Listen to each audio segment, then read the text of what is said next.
Embaixador Argentina não residente Silori Café Timor-Leste vai promover esse neranho, também Café Timor mori no gosto. Embaixador Argentina não residente Gustavo Rivardo Copa Hatoli Hiraknei, Banhira Surmalo José Festado José Ramos Horta, terça-feira, e Loran Sanolo Recém-Walu. Fulan fevereiro, Tina Rionroa Ronaldo Recém-Lima e a Palácio Presidencial Bairro Petedili. Diplomata argentina ne reconhece Café Timor-Leste gosto teves, não é? Nia parte Seloriba promove e Ninerain, Argentina. Além de ne, e sormuto o presidente Horta, colhemos com o assunto café nian e povo Argentina, barak não gosta de café, mas vê produção de café maclaiha, fier catak ba futuro Café Timor-Leste vela acesso na e Argentina.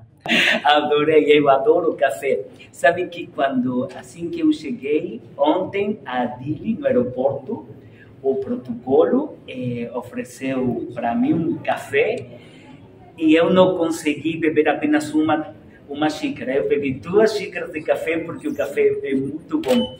E aqui o café que ofereceu o presidente também, na verdade, é muito bom. Eu gosto do café sem açúcar porque é tão maravilhoso que eu não preciso colocar açúcar e eu bebo assim como está. Eu adoro o café de Timor-Leste. É muito bom. Com certeza. E eu estou levando uma sacola como...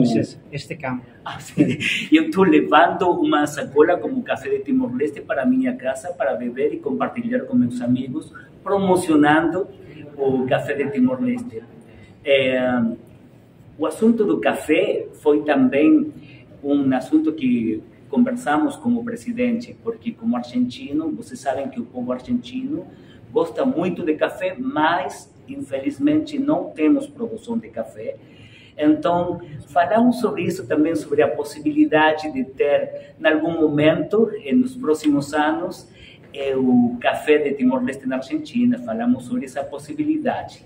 E um assunto que a gente vai estudar como fazer. Infelizmente, a Argentina fica muito longe de Timor-Leste, mas nossos povos ficam juntos. Então, acho que vai dar certo alguma coisa. A reportagem no Vai Magno, televisão Timor-Post. Janela Informação ba Emogoto. Atua tem informação atual dia Clio. Kita haluha. Haneham botão subscribe, like. Halo comentário no faixa tutang ba media sosial Hoto.